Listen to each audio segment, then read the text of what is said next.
educate, empower, enable, impact.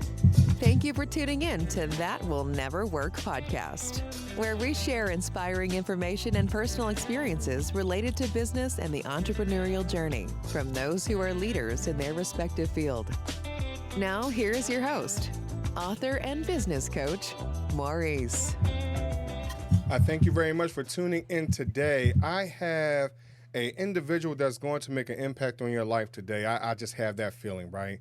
He founded Nextcrest Consulting to help coaches and real estate professionals create higher profit and a bigger impact with their businesses. He consults over $150 million in sales each year and developed his signature program called The Blueprints to fast-track coaches to a higher profit margin within 6 weeks. He is also a growth coach for Legacy Group International, where he serves some of the top 1% of realtors in the United States and in growing their business. Above all else, he is a father to a cancer survivor, a husband, a home cook, a yoga enthusiast, and an outdoorsman. That's a whole lot going on, y'all. Making the most of every day is important. And this is how he takes on that challenge. I thank y'all very much for listening today, and I hope that y'all will enjoy this episode. I introduce to you none other than Kevin. Kevin, thank you very much for coming on the show. Thank you for having me. I feel like I've got big shoes to fill based on the intro, Maurice. That's excellent. Yes, no problem, man. So one of the things that in the bio you talk about how much of a leader, how much of a founder you have been, right? And what you've started, what you've created, and sometimes that takes a great visionary, maybe right place, right time, all those type of things. But you've been able to take those organizations and grow them. But a lot of times we, start off in a place where we're not in that visionary space. We're not in that creative space or being innovative in any space, right? And we are working with someone who's in that spot, right? But sometimes we don't feel empowered that even our ideas are even valuable enough to encourage someone like you, Kevin. So how can we be that, get outside of ourselves to encourage someone like yourself to say, hey, you know what? We're valuable just as someone like yourself. I think that's a great question, and I'll start by, if we're leading in business, we have to agree that we have an element of ego in us, and sort of, taking charge, taking the front, being the first one in the situation, having solution. So we agree that that's kind of what we're looking for in a leader. I think that really, as we came through sort of the pandemic, as we came through changing markets that we're seeing now, even sometimes through the election cycles, what leaders really need to focus on. And I think really this is you said the word, leadership is about empowering, not controlling. And when we try to kind of control our team and not give them the latitude to kind of do what they came to the organization to do, we kind of put a ceiling on their abilities and everything like that. So I think leadership is kind of taking this role of, how do I get everybody to do what I want them to do?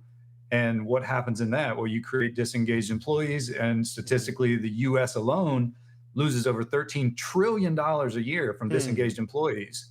That's a stat. Look it up. Over $13 trillion a year in U.S. businesses lost to disengaged employees. And that is, in my world, that is the direct responsibility of leadership. How do we mitigate boredom? How do we mitigate disengagement, quiet quitting, all the things that we hear all day long? And what is at stake here? So if you're in a leadership role and you're looking at your team going, why won't they do what I want them to do? Maybe zoom out a little bit and say, what if we got some fresh eyes on this? What if we got some fresh perspective, some fresh energy? What if I got some fresh energy? And then I think you can come back at the mission of the organization from a different place and empower everyone to kind of, everyone charge the hill instead of just one person and then going, come on, guys, let's go get them. So I think there's a lot of layers to that, but I really think you hit the nail on the head when you said empowerment is the key. How do we look at those resumes and go, what on here can we use to its max capacity? That, to me, that's a leader in today's world. I think as I'm listening to you speak, I reflect on my own corporate America time here, and how I did not have that supervisor all the time, that would Mhm. empower me or make me feel empowered because of, whether we were stats driven. I used to work in a customer service space, so we were stats driven, Yeah. so we didn't have time to take a class or, anything else to really enrich us. We were too caught up in, hey, you know what? We have to answer 100 calls a day or whatever it is, right? So Yeah. in a fast paced situation like that, or a time is money mentality, sometimes we don't have that opportunity as leaders to build up our people because we're so driven by what the stakes are at hand. hmm I agree. And I think that's the difference between a short-term visioned leader and a long-term visioned leader. Mm. If we have to make 100 calls today to meet our quota or to meet our metric, um, what does that mean tomorrow? It means tomorrow we're in the same metric. There's Mm-hmm. no expansion of that metric at all, ever. Mm-hmm. It's always going to be 100 calls from now until the company goes under or sells or whatever. Mm-hmm. But if we say, hey, you know what? If we don't make 100 calls today, what growth opportunities are we giving our team, our staff, our employees that will help them get to 200 calls, Mm-hmm. 125 calls, Mm-hmm. or whatever that metric is? And so I think if all we're doing is checking the box on what we need to do today, we put a ceiling on our growth potential because we're not expanding our reach. We're not leveraging the business. And I used to sit in a room with no windows for 4 hours a day, and my metric was to cold call 100 people Mm-hmm. every day. And if I did that, 87 of them said no, and some other choice words probably. Right. But one of them said, "Come to my house, and I'd like to talk to you about maybe doing business." Mm-hmm. And so it was. If you really zoom out on that, it's like, okay, so I was doing 100 calls in 4 hours in the hopes of getting one client. Mm-hmm. And but then it's like, okay, well, that's not sustainable. Mm-hmm. How do I create loyal repeat clients? And it's about that. I can't spend all day in that room calling new people. I've got to serve the people that are saying yes. Mm-hmm. How am I doing that? I've got to look at my team and go, how am I empowering them? They're another arm of this. And so I do think that, yes, you want to have that metric of, we've got to hit this, daily, weekly, monthly, quarterly. Mm-hmm. But also, are we growing? Are we expanding that? Are we leveraging that? Are we scaling the business in any way? Mm-hmm. Are we using all the talents of our team? You might find that, say, someone is really good at calls. They're also really good at social media. Mm-hmm. Can we use that as a metric? So I do think it's that the difference between a leadership who has a short-term vision versus a long-term vision. Mm-hmm. The long-term vision leader will understand it's okay if we miss our daily metric today, as long as we're working towards that quarterly metric, that yearly metric, and our people are feeling empowered, because ultimately that's how you're going to grow the business. So there's two things that I really want to touch on. I really would like to touch on how you talked about reaching those goals, getting 87 no's versus that one yes. I would like to touch on that. But there's the other part of this is I'll leave it there. How did you stay empowered when you were still getting no's and continue to move forward? Because a lot of times we don't like rejection. We don't like criticism, right? We don't like to hear that word no. So how did you stay and feel like within inside yourself to stay empowered to keep moving forward, even within a no? I didn't. It was awful. It was terrible. Mm-hmm. And I think that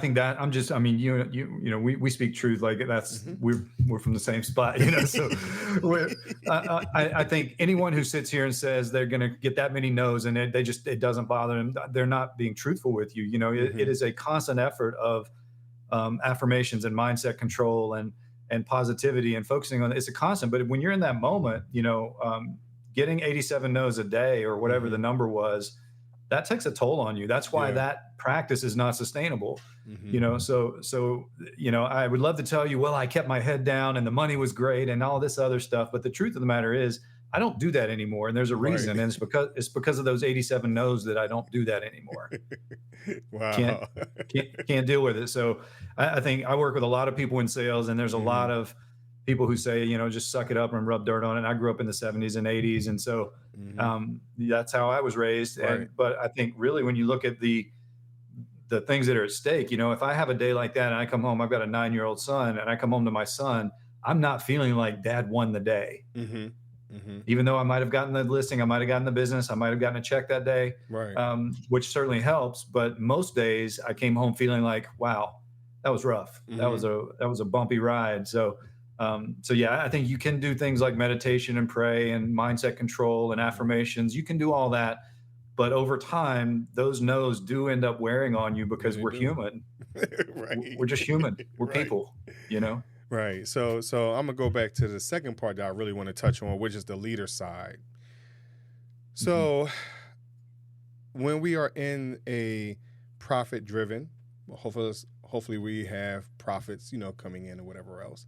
And sometimes those profits are linked to our metrics, So Yes. how do we keep the customer in mind? So when I say customer, because understand customer is also external and internal, right? I agree. So so how do we keep our customer in mind, making them feel empowered if we're so concerned about the bottom line? Again, I remember as an employee, hey, you know what? I gotta make these 100 calls, maybe get to 105 so I can get my bonus, right? And, Yeah. As that manager or director, you're looking at the same thing beyond making a profit for the organization. So how can you still make them feel empowered if you're too or so concerned with that bottom line? This is probably the best question I've been asking in a long time about business, because this is where I think our personal life and our business life collide, and I think leaders are really not comfortable talking about money with people that are on their team, their employees. So in that example, if we were working together and you came to me and said, hey, I want to get my bonus. I'd be like, great, Maurice, where do you think that bonus money comes from? Right. Right. So I'm not writing checks to the company so that you can get your bonus. We have to get more people. So those 100 calls, it's not about the 100 calls, it's about how many of those 100 calls convert to giving us money so that you get your bonus and I get my bonus and they get their bonus and the company, and so I think we have to understand that if we're not making a profit, we're not in business. Even if you have a nonprofit, and I work with a lot of nonprofits, money is the fuel of every business. And I don't think we talk about that enough with our team about, hey, this is not the pretty part of business. I want you to be empowered. I want you to feel great, feel like you have a legacy. Ultimately, we all have to generate revenue so that we have money to go home and put food on the table. Right. If we don't achieve that above all else, and that be fun for us, and we understand that metric before anything, I can't do anything to help me or you, because we've got to be effective in that. And I think it goes back to the money story. I remember the first time I realized money was this thing. My dad was driving us by the guy who owned the car dealership, and he happened to drive a Corvette at the time, and that was a big deal in our town. That was a big deal. He was balling with that Corvette, and my dad would say things like, who does he think he is? Or look at that guy, or whatever. And so it created this idea around money. And so I think if we look at the money story of our leaders, I don't mind talking about money. I love money. I think money's great. I love coming home to money. My wife loves when I come home with money. Right. And when my son asks for something, he loves it that I have some money if he needs that. Doesn't mean I say yes. It just means I have the ability to say yes. So I think we have to look at that money story and understand that not everyone has that same story. And if your driver is getting the bonus, as a leader, I've got to recognize that and say, hey, Maurice, let me show you how to get your bonus every single month. I'm gonna teach you how to get your bonus every single month and be up for that promotion next year when we do reviews. Are you interested in that? I want you to progress. I want the bonus 5 years from now, I want that bonus to be like, I get that every other day. Right. I want you to grow in that. And that's where we have to get comfortable with talking about money. And I was in corporate for 15 years, so I know the type of the bottom line is the only thing. But if we couple that bottom line mentality with the personal growth mentality of our team, now we're talking, it's just synchronized. And it's like, okay, now the company's getting what they want, which is more profit. You're getting what you want, which is more money and opportunity for growth, even more money, more responsibility, more security. So it's a layered answer to that, but yeah, we've got to have both of those trains moving full speed ahead to be successful. I think also a key that we need to stay successful, which is one of the things that I like to talk to organizations about, is making sure that we continue to stay with our mission and our vision for the organization, because we started off in a good spot in most cases, right? or Yeah. if we've taken over the leadership position from someone else, we just want to make sure we take on that mantle and continue to grow it, innovate it, or whatever it is. But a lot of times, again, looking at this bottom line, we can lose track, or hmm we start looking at our competitors. I could just imagine looking at the real estate, and you're saying, you know what, this company over here, they're killing it. I'm not, I can't sell property. It feels like housing market is shut down right now. So how do you stay motivated to stay true to your mission and your vision for an organization when when people get too caught up in looking at what their competition is? I love that. I have a saying that I tell myself is that I set the bar, I don't react to the bars. So I'm not in the business of copying someone else's success. I have my own version of success. I'm very clear on what that is. Some people don't understand it. People tell me all the time, I leave millions of dollars on the table. I'm like, yeah, I do. I've got a son and I want to be with him. And so time is more valuable to me than that level of money right now. And so I think we've really got to look at that of, you've got to set your own bar despite the competition. You've got to not follow the trends, but create your own trend. How do you talk to your people, like you said, both clients, the team you're with and the actual paying customers, Right. how do we talk to them? And so when I remind myself that I'm a bar setter, not a bar responder, I get power and I go, oh yeah. So what am I doing in this moment right now? Is my activity setting a bar, or is it responding to someone else's bar that they've already set? And that allows me to kind of get clarity, get a little oomph, get a little, yeah, let's go. But sometimes that comes with a sense of confidence, right? Uh-huh. And a lot of times, looking at our competition, we don't, we're not able to self-talk, to self-motivate, because and so as we're talking about real estate, and I just looked at where's the guy's name? He's in New York, but he was on Selling New York or something like that. He was on one of them TV shows. Now he's doing his thing on YouTube, and he's showing how to turn his company into $1 million, multi-million-dollar organization, all that type of stuff, utilizing social media, and so again, did he set the bar for you, or do you see him as competition, or do you understand like, hey, I am Kevin Hoover, right? Yeah. And I'm not that individual. He just did it a different way, so how do you stay in your own space if you're looking at someone like that individual? It may have been Ryan Serhant that you were talking about. I can remember his name. And so, which is excellent that's who you're talking about, because I basically copied his business model. And so I think you have to consider he's not someone that set my bar. He paved the way for me to understand it on a deeper level. Right. So I read his book 4 times and I said, you know what, this one, he wrote a book called Brand It Like Serhant or something like that. And I said, he's got so much good information in there about how we can take that information and apply it to our own vision. And, when you talk about vision, it really is, you've got to have your own. You can't steal someone else's. If I try to be him, it's not going to work. Right. I don't want to be him. I don't want that. I lived in New York. I don't want to live there again. Let's start there. I'm on the beach in South Carolina. Like, I love that, right. But I think what we can do is identify and say, because I don't think he's trying to set a bar for me. I think he's trying to pave a new way for me to follow if I choose. So I went into his book and I was like, he's got some really good information here. And what happened when you actually apply some of those strategies and tactics from someone who you might see is they're a chapter ahead or 10 chapters ahead, whatever it is.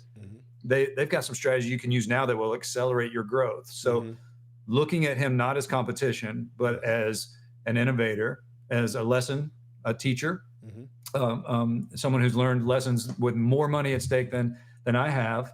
What can I extract from that will help me where I'm at now? And then there's people, I certainly see that as that one type of person. Then there's certain people like in my own market, in my own demographic, on the local level, and they think they're him and they're trying to set that bar. And I'm like, you don't know what you're doing. Why am I going to go to you? I'm going to go to the source. And so I think differentiating between, is this someone who's paving a way, or is this someone who's trying to block the path for everyone else?